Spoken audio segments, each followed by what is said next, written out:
अस्सलामुअलैकुम नाज़रीन कराम, नई वीडियो में आपको खुश आमदीद कहते हैं। जहां नवाज़ शरीफ की 5वीं लॉन्च फेल हुई है और बंद कमरों में कुछ लोगों की चीखें निकली हैं, वहीं पे काजी ने बहुत बड़ी फनकारी दिखा दी है। आम आवाम पे 18 माह से जो जुल्म किया जा रहा है उसमें इजाफा कर दिया गया है।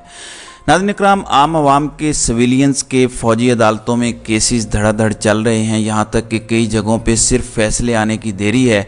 चुपके से फ़ौजी अदालतों में सिविलियंस के ट्रायल शुरू हैं। यहाँ तक कि बहुत सारे केसेस कंक्लूड हो गए हैं, सिर्फ फैसला सुनाया जाना बाकी है। सुप्रीम कोर्ट के अहकामात की खुल्लम खुल्ला खिलाफ वर्जी की गई है और काजी साहब की मर्ज़ी से की गई है, जिसमें लोगों के ट्रायल मुकम्मल कर दिए गए हैं, सिर्फ फैसले सुनाना बाकी हैं। आपको याद होगा कि सुप्रीम कोर्ट ने जब ये केस लिया था कि क्या सिविलियंस के केसेस फ़ौजी अदालतों में चल सकते हैं, ख़ास तौर पर उस वक़्त जब खुद मुद्दई फ़ौज है, क्या ये हो सकता है कि वही फ़ौज ज्यूरी, जज और एग्जीक्यूशनर बन जाए। इस पर साबिका चीफ जस्टिस ने कहा था कि हम उम्मीद करते हैं कि ये ट्रायल नहीं किए जाएंगे और वफाकी हुकूमत को कहा था कि सुप्रीम कोर्ट को बताया जाएगा। मुझे ये समझ आता है कि ये सुप्रीम कोर्ट को बता दिया गया है कि सिविलियंस के ट्रायल फ़ौजी अदालतों में हो रहे हैं और काजी साहब इस पर बिल्कुल खामोश हैं, चुप हैं। फिर एक और गेम काजी साहब ने क्या डाली है वो मैं आपको बता देता हूँ। इसी केस के हवाले से प्रैक्टिस एंड प्रोसीजर बिल जो नवाज़ शरीफ के एनआरओ का केस था, उसमें जो अपील का हक दिया है वो मैं आपको यहाँ बताना चाहता हूँ कि किधर काजी साहब अप्लाई करने जा रहे हैं।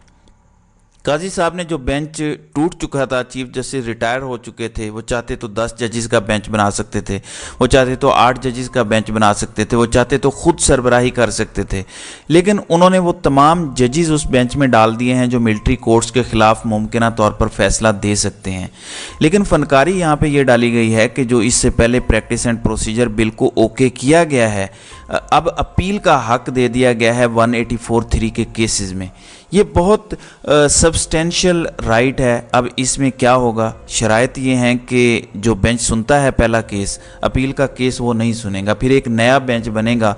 तो इन 5 जजेस का फैसला अगर मिलिट्री कोर्ट्स के ख़िलाफ़ आता भी है तो भी मिलिट्री ट्रायल चलते रहेंगे, इधर से अपील दायर हो जाएगी। काजी साहब एक ऐसा बेंच बनाएंगे, हो सकता है उसकी खुद सदारत कर लें, या हम ख्याल जजेस का बेंच बना दें जिसमें अतर मिनल्ला और मंसूर अली शाह जैसे जजेस हों, मंदोखेल जैसे जजेस हों। फिर वो क्या करेंगे ये आप अच्छी तरह से समझ सकते हैं। तो मिलिट्री कोर्ट्स में सिविलियंस के ट्रायल तो समझ लें कि डन डील हैं, अनलेस काजी साहब स्टैंड ले लें, काजी साहब खड़े हो जाएं और अपील में भी इनके खिलाफ फैसला दे दें। क्योंकि बज़ाहिर ऐसा नज़र आता है कि अगर अवाम को मिलिट्री ट्रायल से बचाने की कोई उम्मीद है तो वो यही 5 जजेस का बेंच है जो अभी ये केस सुनेगा अगले हफ्ते से। अगर ये भी लेट गए, अगर ये भी डर गए, अगर ये भी घबरा गए, तो पाकिस्तान में जिस तरह की लाकानूनियत है, यानी एक बंदे को पकड़ा जाता है, मारा जाता है, टीवी पर ला के बयान दिलवाया जाता है, सोचें मिलिट्री ट्रायल में उनके साथ क्या क्या किया जाता होगा। वो तो जो कहेंगे वो बोल देंगे, जो सज़ा देंगे वो बेचारे क्या कर सकते हैं। तो ऐसी लाकानूनियत को कोई सपोर्ट कर सकता है भला? लेकिन काजी साहब के होते हुए ये सब कुछ हो रहा है, जो सबसे बड़े आइनी काजी थे, जो मिलिट्री अदालतों के ख़िलाफ़ फैसले दे चुके हैं इससे पहले, जो सिविलियन बालादस्ती के बहुत बड़े दावेदार हैं, वो चाहते हैं कि उनको याद किया जाए कि वो एक जमहूरी जज थे। वो चाहते तो इस पर सोमोटो लेते कि किस तरह आपने ये ट्रायल शुरू किए हैं और स्टे दे देते, लोगों को सिविलियंस के हवाले करने का हुक्म जारी करते, लेकिन अभी तक ऐसा कुछ नहीं हुआ। तो आप यहाँ से समझ जाएं कि कैसे गेम डाली जा रही है। नाज़रीन इकराम, दूसरी जानिब पूरे मुल्क से लोगों को हाँक के लाने की कोशिशें की गईं। सरकारी ऑफिसर्स और उनकी फैमिलीज़ को ज़बरदस्ती कहा गया कि आप जाएं, धमकियां दी गईं कि नौकरियों से निकाल दिए जाओगे, तरक्की और तबादले रोक दिए जाएंगे।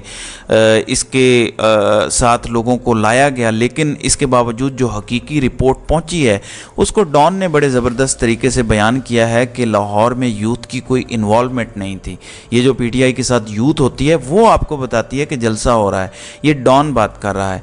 डॉन में जो N है, अक्सर लोग कहते हैं कि ये PML वाला N है, और ये बात कर रहे हैं कि नौजवानों की कोई शिरकत नहीं थी, कोई जोशो खरोश नहीं था। फिर एक क्लिप तो वायरल हो रहा है जिसमें मरियम नवाज़ मोबाइल की लाइटिंग ऑन करने का कहती हैं और कोई भी ऑन नहीं करता। जब रेंट पर क्राउड होगा तो जज्बा नहीं होता। तो रिपोर्ट्स जब गई कि नवाज़ शरीफ की 5वीं लॉन्च भी फेल हो चुकी है, तो उसके बाद एक ही ऑप्शन बचा है, और सुहेल वड़ैच ने भी इस पर बात की है, जो कि खुद नवाज़ शरीफ के हम प्याला हम नवाला लंगोटिए हैं। उन्होंने कहा कि बात तो करनी पड़ेगी इमरान खान से, अभी कर लें तो बेहतर है। नवाज़ शरीफ को भी उन्होंने ये मशवरा दिया है और नवाज़ शरीफ को लाने वालों को भी मशवरा दिया है। लेकिन अगर ये बात अभी ना की गई और वक्त गुजरने दिया गया तो बाद में ज़्यादा मुश्किल शराइत मान के, यानी इमरान खान की ज़्यादा मुश्किल शराइत मान के भी आपको उससे बात करनी पड़ेगी, बात तो करनी पड़ेगी। दूसरी तरफ ज़िद ये है कि हम इमरान खान को मज़ीद केसेस में सज़ा देंगे। प्लान आपको मैं बता देता हूँ, 2-3 चीज़ें सामने हैं, इसको समझ लीजिएगा और आपने इसको नाकाम बनाना है। कि इमरान खान को बदतरीन सज़ा देना चाहते हैं, उम्र कैद या सज़ाए मौत टाइप की कोई सज़ा, ये मैं आपको बता रहा हूँ।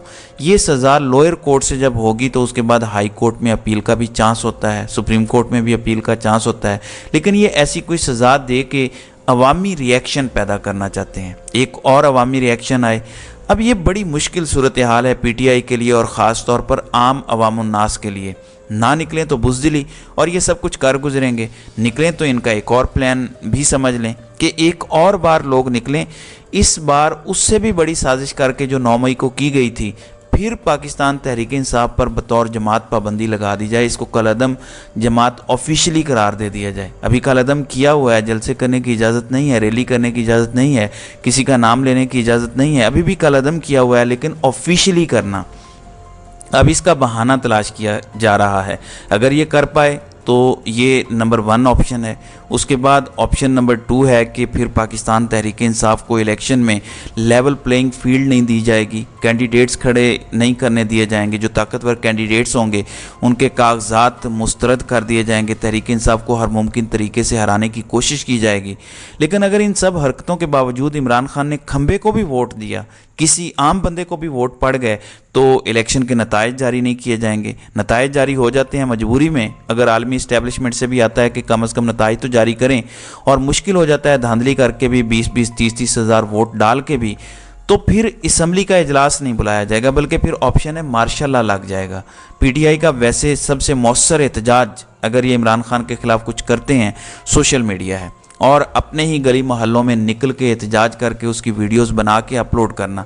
बाकी कुछ ऐसा नहीं करना चाहिए जिससे इनको कोई प्लान एग्जीक्यूट करने का मौका मिले। अभी तो यही सिचुएशन है। हाँ, बाद में नौबत आ सकती है कि जब आपको गलियों और सड़कों पे भी आना पड़े।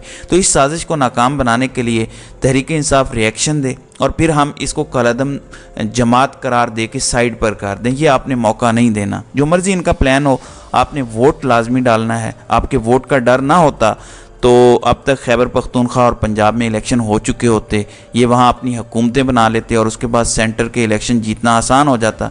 तो ये आपके वोट से डरते हैं। आप वोट डालेंगे तो मार्शल लॉ से कम पे इनका गुजारा नहीं होगा और ये आपकी जीत होगी, क्योंकि मार्शल लॉ आज के दौर में सस्टेनेबल नहीं है, नहीं चल सकता। यूरोपीय यूनियन कैसे मार्शल लॉ को एंडोर्स करेगी? नहीं कर सकेगी।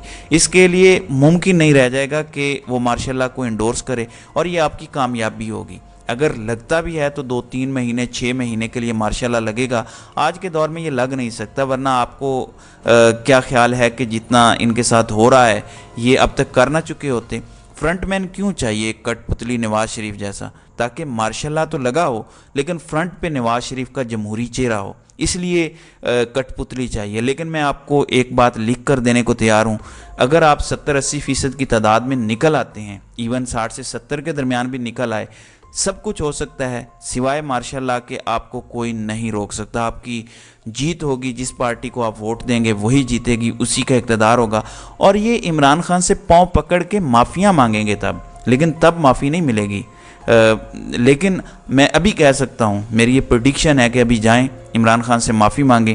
वो बड़े दिल का बंदा है, जो उसके साथ किया गया है वो माफ़ कर देगा। वो अपनी ज़ात की हद तक और जो उसकी फैमिली के साथ किया गया है वो माफ़ करेगा। लेकिन अगर इसी तरह अगले 6 माह गुजर गए तो यकीन माने आप पाँव पकड़ेंगे, आप नाक रगड़ेंगे, इमरान खान के पाँव से चिपक के रोएंगे, लेकिन तब शायद आपको माफ़ी ना मिले। ये बेहतरीन वक्त है, हाथ जोड़ें, उससे माफ़ी मांगें और लेवल प्लेइंग फील्ड करके पीछे हट जाएं और आवाम को फ़ैसला करने दें। हालात कंट्रोल में आ जाएंगे, वरना जो नफ़रत इस टाइम जरदारी और नवाज़ शरीफ के लिए है, उससे ज़्यादा नफ़रत उनको लाने वालों के लिए है। उससे ज़्यादा नफ़रत इमरान खान के ख़िलाफ़ जो झूठे केसेस बना के सज़ाएँ दिलवा रहे हैं उनके साथ है। ये नफ़रत का लावा है जो इस टाइम उबल रहा है आवाम के सीनों में। ये फट गया तो इसका फॉल आउट कोई भी बर्दाश्त नहीं कर सकेगा। ये हमारा मशवरा है, आपको समझ आए तो तो इस पर अमल करें। ना समझ आए तो वक्त आपको ज़रूर समझा देगा और ये वक्त दूर नहीं है। तो नाज़रीन इकराम, आपकी इस वीडियो के हवाले से क्या राय है? आप अपनी राय का इजहार कमेंट सेक्शन में ज़रूर कीजिएगा।